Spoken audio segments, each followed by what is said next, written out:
तमिलनाडु के तिरुची जिले में दरियाए कावेरी के किनारे अंदनालूर मंदिर के करीब एक रॉकेट लॉन्चर दरिया था। पुलिस ने इसे भारतीय फौज के 117 इन्फेंट्री बटालियन के हवाले कर दिया। इसकी असलियत का तयन करने के लिए तहकीकात जारी है, जिससे मुकामी लोगों में तशवीश फैल गई। आसपास के इलाकों में सिक्योरिटी बढ़ा दी गई है।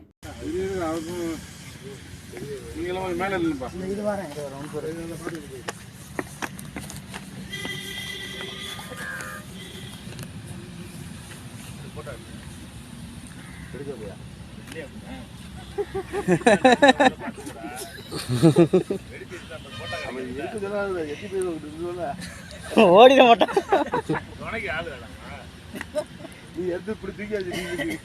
சார் தீபாவளி டைம்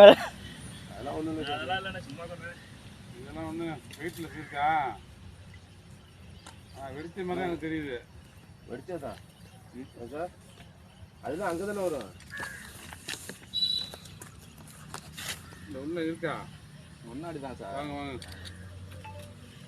போ மேலே போ. அப்படியே எடுங்க சார். வீடியோ தேவை சொல்லு. போட்டா போடணும் சார். எடுக்கக்கூடாது. அவ்வளோதான்.